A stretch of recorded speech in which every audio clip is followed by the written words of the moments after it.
Hello friends, good morning. एक बार फिर से स्वागत है आप लोगों का अपने यूट्यूब चैनल एग्ज़ाम ऑफिशियल पर। आई होप आप सभी अच्छे ही होंगे।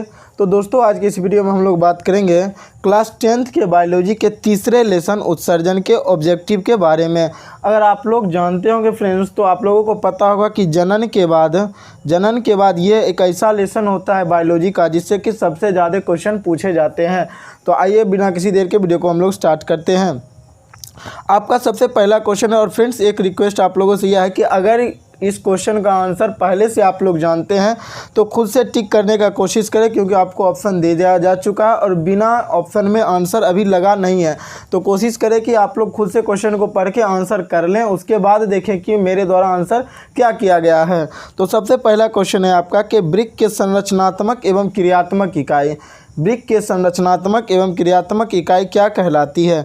आपका ऑप्शन ए है मूत्रवाहिनी, ऑप्शन बी है बोमेन संपुट, ऑप्शन सी है हृदय, या ऑप्शन डी है फ्रेंड्स नेफ्रॉन। यहाँ पे नेफ्रॉन होना था, ऑप्शन डी है नेफ्रॉन।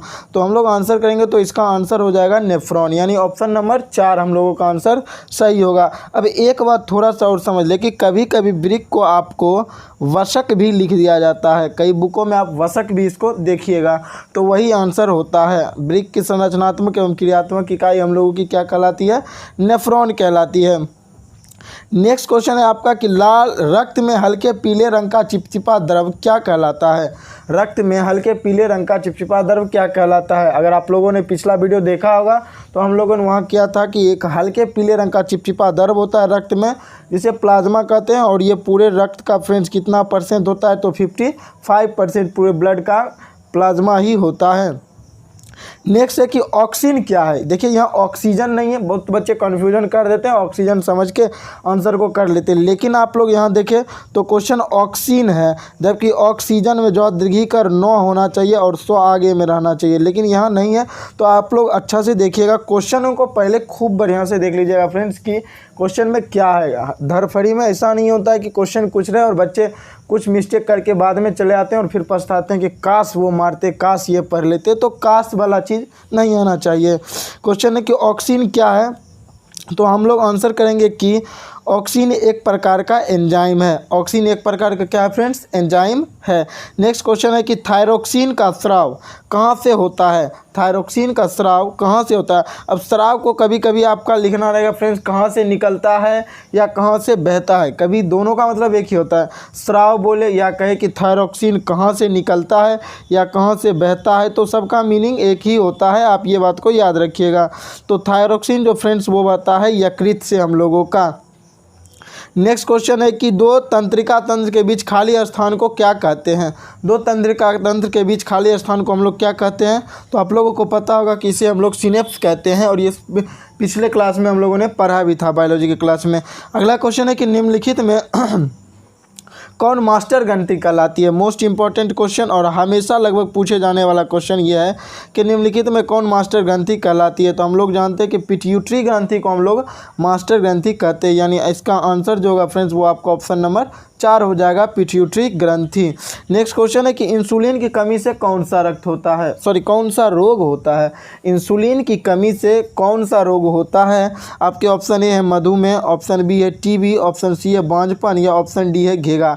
तो जब हम लोग आंसर करेंगे तो इसका आंसर हो जाएगा फ्रेंड्स कि मधुमेह। इंसुलिन की कमी से मधुमेह रोग होता है। घेगा रोग यहाँ पे आप लोग याद भी रखिएगा, इस क्वेश्चन को अगर हम लोग करेंगे तो करेंगे, देख लीजिएगा। घेगा रोग आयोडीन की कमी से होता है, जिसे हम लोग ग्वाइटर भी कहते हैं। घेगा रोग या ग्वाइटर जो होता है आयोडीन की कमी से होता है। नेक्स्ट क्वेश्चन है आपका कि वृक्क संबंधित है। वृक्क जो है, जिसे आम भाषा में हम लोग किडनी भी कहते हैं, वो किससे संबंधित है? ऑप्शन ए है श्वसन, ऑप्शन बी है प्रजनन, ऑप्शन सी है उत्सर्जन, या ऑप्शन डी है इनमें से कोई नहीं। तो हम लोग जानते हैं कि वृक्क जो संबंधित है वो फ्रेंड्स वो किससे संबंधित है? उत्सर्जन से, अर्थात इसका आपका आंसर होगा ऑप्शन नंबर 3 यानी उत्सर्जन। नेक्स्ट क्वेश्चन है कि निम्नलिखित में कौन एक पादप हार्मोन है? अब पादप का अर्थ हम लोगों ने पिछले क्लास में भी पढ़ा था कि पादप का अर्थ पौधा होता है, कोई भी पौधा हो उसे हम लोग पादप कह सकते हैं। तो निम्नलिखित में कौन एक पादप हार्मोन है? पहला है इंसुलिन, दूसरा है थायरोक्सिन, तीसरा है साइटोकाइनिन, या चौथा है इनमें से सभी। पहला है फ्रेंड्स आपका इंसुलिन, दूसरा है थायरोक्सिन, तीसरा है साइटोकाइनिन, चौथा इनमें से सभी। तो जैसा कि आप लोगों को पता होगा इंसुलिन और थायरोक्सिन ये मनुष्य के होते हैं, तो ये जो हो जाएगा आपका साइटोकाइनिन वो हो जाएगा हम लोगों का पादप हार्मोन। मैं वीडियो के लास्ट में या अगले वीडियो में कुछ पादप हार्मोन के नाम लिख दूंगा फ्रेंड्स, जो कि आपके एग्जाम में लगभग पूछे ही जाते क्वेश्चन इससे। अगला क्वेश्चन है कि लाल रक्त कोशिका का एक अणु ऑक्सीजन के कितनी अणु से संयोग करते रहता है।